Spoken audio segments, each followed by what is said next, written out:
स्वागत है आप सभी का पीके स्टैटिस्टिक्स के यूट्यूब चैनल में। आज बात कर रहे हैं आरपीएससी द्वारा आयोजित रिसर्च असिस्टेंट का जो एग्जामिनेशन है 2025 का, उसका एग्जामिनेशन पैटर्न और सिलेबस जो है वो न्यूली तरीके से मतलब नया सिलेबस जारी कर दिया गया है। ठीक है ना।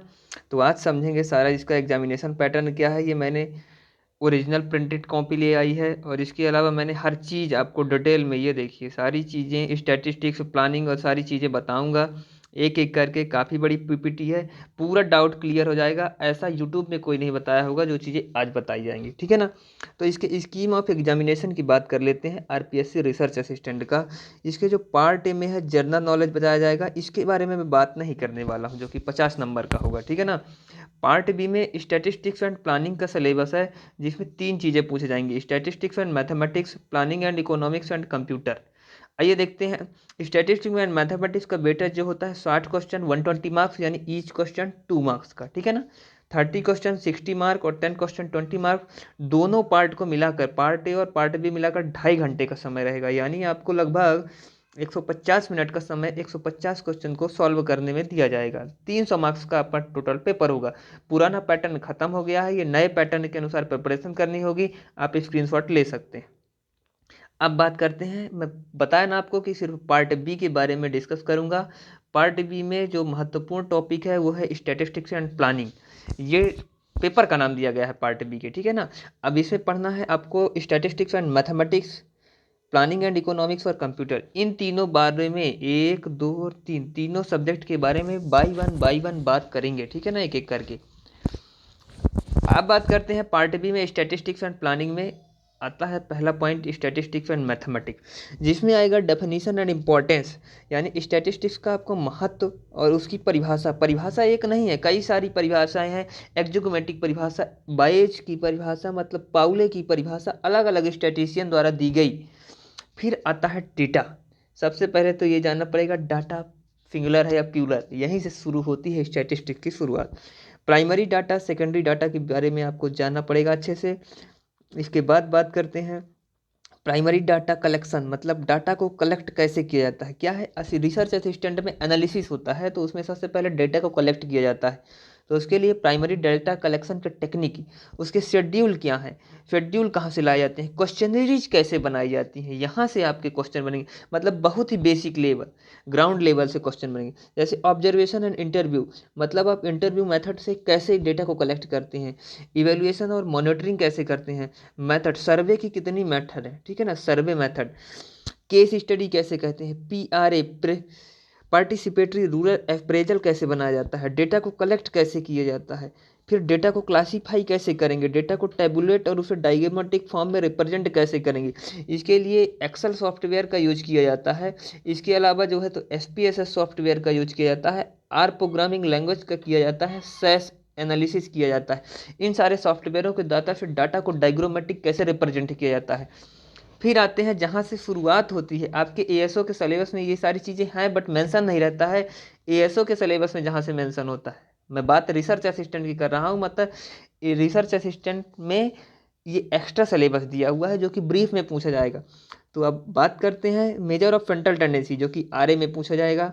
डिस्पर्जन जो है, तो फ्रंटल टेंडेंसी में बहुत सारी चीज़ें आती हैं, मीन, मीडियन, मोड। डिस्पर्जन में आता है स्क्यूनेस, कर्टोसिस, ये सारी चीज़ें। ठीक है ना।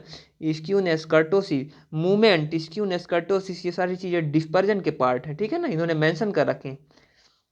फिर अगला टॉपिक आता है, मतलब पहला टॉपिक ही बहुत बड़ा है। दूसरा टॉपिक है कोरिलेशन एंड रिग्रेशन। डेटा को कोरिलेट कैसे करेंगे। Correlation and linear regression. Linear regression में ऐसे जो क्रॉस पॉइंट बनते हैं रिग्रेशन के, तो दो ही लाइनों का सबसे बड़ा क्वेश्चन बनता है, दो ही लाइनों का रिग्रेशन क्यों होता है, ये तीसरी लाइन और चौथी लाइन का रिग्रेशन क्यों नहीं होता, ये सबसे बड़ा क्वेश्चन बनता है कोरिलेशन और रिग्रेशन में। कोरिलेशन यानी दो चीज़ों को कोरिलेट करना, आर की वैल्यू जो कि -1 से लेके +1 के बीच होती है, ये सारी चीज़ों को कोरिलेट, और कोफिशियंट इसका क्या होता है, कैसे निकालते हैं। रिग्रेशन में सिंपल रिग्रेशन है, लीनियर रिग्रेशन को ही पढ़ना है, रिग्रेशन काफी डीप में नहीं पढ़ना है। टेस्टिंग ऑफ हाइपोथेसिस, हाइपोथेसिस को टेस्ट कैसे करते हैं, ये सुना होगा ना आपने, H0 और H1, ये कैसे डिफाइन करते हैं। Concept of hypothesis, type of error. Error दो टाइप की होती हैं, टाइप 1 इरर और टाइप 2 इरर। तो इसको कैसे डिफाइन करते हैं, ठीक है ना। क्रिटिकल रीजन क्या होता है, लेवल ऑफ सिग्निफिकेंस अल्फा क्या होता है, क्रिटिकल रीजन आर क्या होता है, ठीक है ना, power of the test beta क्या होता है, ये सारी चीज़ें आपको बनने करेंगी। इन तीनों में क्या एक दूसरे में रिलेशन होता है, स्मॉल और लार्ज सैंपल कैसे बनते हैं, स्मॉल और लार्ज सैंपल में कैसे आप टेस्ट अप्लाई करेंगे, हाइपोथेसिस टेस्ट, ठीक है ना। अब बात करते हैं डिजाइन ऑफ सैंपल सर्वे, जिसमें जिसको भी काफ़ी लोग सैम्पलिंग भी बोलते हैं, क्या बोलते हैं, सैम्पलिंग का ही एक टॉपिक है, जिसमें सैम्पलिंग यूनिट पढ़ेंगे, सैम्पलिंग फ्रेम करेंगे, सैम्पलिंग फ्रैक्शन पढ़ेंगे। सैम्पलिंग दो तरह की होती है, FRS WR और होती है SRFWOR।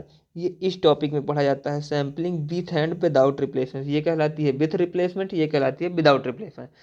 पॉपुलेशन का कैसा पैरामीटर, सैंपल को कैसे एस्टिमेट किया जाता है, इसकी इफिशियंसी कैसे निकालते हैं, एक्यूरेसी और प्रिसीजन कैसे होती है, इरर जब निकालते हैं तो सैम्पलिंग इरर और नॉन सैम्पलिंग इरर क्या है।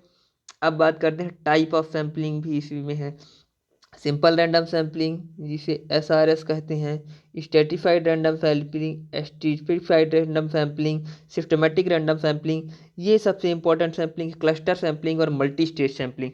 इन सैम्पलिंग के जो पार्ट हैं इसको आपको वेरी इंपॉर्टेंट है, ऊपर की चीज़ें तो बेसिक की हैं परंतु ये पार्ट है सैम्पलिंग के, इनको पढ़ना बहुत ज़रूरी है, ठीक है ना। इन सारी चीज़ों को पढ़ाई जाएगी, मेरे टेलीग्राम चैनल में पढ़ाया जाता है, ये मेरा चैनल है पीके स्टैटिस्टिक्स, आप ज्वाइन कर सकते हैं, ठीक है ना। अब टाइम सीरीज की बात करते हैं, टाइम सीरीज में एनालिसिस किया जाता है, सीजनल वेरिएशन क्या होता है, साइक्लिक वेरिएशन क्या होता है, इरेगुलर वेरिएशन कैसे आता है, ठीक है ना। फंक्शन में कंपोनेंट कैसे डिफाइन होते हैं और इनका मेजरमेंट और ये ट्रेंड कैसे चलता है, ठीक है ना। तो ये सारी चीज़ें टाइम सीरीज एनालिसिस में की जाती हैं जो कि बताई जाएंगी, ठीक है ना।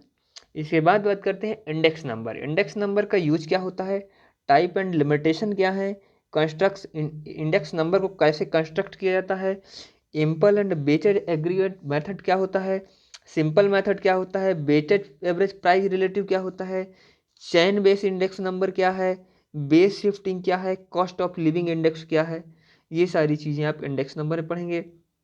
फिर मैथमेटिक्स का भी थोड़ा पार्ट दिया है, जो यूनिट है उसमें मैथमेटिक्स का पार्ट है जिसमें आएगा decimal and fraction, percentage, rates and ratio average, simple and compound interest, square root, total जो है तो 5 टॉपिक हैं, यानी 5 से 10 नंबर का वेटेज रहेगा अप्रॉक्स, ठीक है ना। बाकी सारी चीज़ें आपकी जो पूरा 60 नंबर का ये वेटेज है, इसमें स्टैटिस्टिक्स यानी है मैथमेटिक्स अप्रॉक्स मान लीजिए 5 या कि 10 नंबर की आएगी, इससे ज़्यादा बिल्कुल भी नहीं आएगी, ठीक है ना।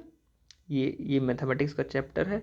फिर आगे बात करते हैं, अब आते हैं प्लानिंग एंड इकोनॉमिक्स। अब प्लानिंग डिपार्टमेंट की बात है, रिसर्च असिस्टेंट है तो प्लानिंग और इकोनॉमिक्स की बात कर ली जाए।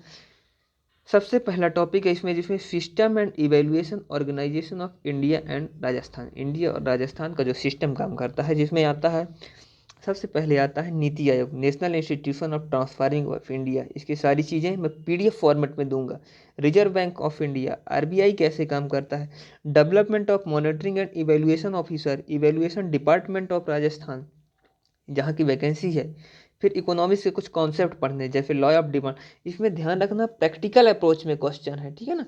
जैसे law of demand and supply, concept of elasticity, demand forecasting, price determination under different market में प्राइस का डिटर्मिनेशन कैसे किया जाता है, इसमें नेशनल इनकम कैसे निकाली जाती है, मतलब किसी राज्य की राष्ट्र की राष्ट्रीय आय, इकोनॉमिक ग्रोथ और प्लानिंग कैसे की जाती है।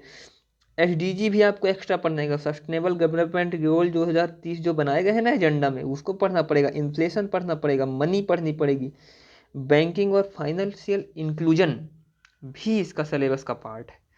Economic of Rajasthan, Indian economic थी, अब राजस्थान की economic, macro overview of economy, major agriculture industry, यहाँ पे आई लगा लीजिएगा, industrial and service sector issue, ठीक है ना, आई लगा लीजिएगा, growth development and planning, infrastructure and resource, major development project, major welfare scheme, मतलब राज्य और केंद्र सरकार की scheme, institute woman child old age people और फार्मर लेबर के लिए क्या इकोनॉमी है, ठीक है ना। अब आता है ये भी 10 नंबर का पार्ट बनता है, बेसिक ऑफ कंप्यूटर, इसमें बस Word, Excel, PowerPoint 10 number का, ये देख लो कंप्यूटर का वेटेज कितना है। कंप्यूटर का वेटेज 20 नंबर का है, 10 क्वेश्चन आपसे पूछे जाएंगे, ठीक है ना। MS वर्ड से क्वेश्चन पूछे जाएंगे, वर्ड की शॉर्टकट की से पूछा जाता है, एक्सेल की फॉर्मेटिंग से पूछा जाता है, पावर पॉइंट में प्रेजेंटेशन को किन किन की का यूज किया जाता है, क्या कैसे यूज किया जाता है, इसके बारे में भी क्वेश्चन बनते हैं। इंटरनेट की आपको बेसिक नॉलेज होनी बहुत ज़रूरी है। साइबर सिक्योरिटी, एआई का भी नॉलेज ज़रूरी है। ई गवर्नेंस ऑफ राजस्थान का ई गवर्नेंस कैसे वर्क करता है, इसके बारे में भी क्वेश्चन पूछे जाते हैं, ठीक है ना।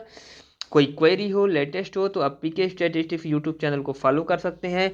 और इसी तरह पीके स्टैटिस्टिक्स लिखा हुआ पीके स्टैटिस्टिक्स टेलीग्राम का चैनल है, वहाँ पे इसकी प्रिंटेबल फॉर्मेट में पीडीएफ आपको प्रोवाइड करा दी जाएगी।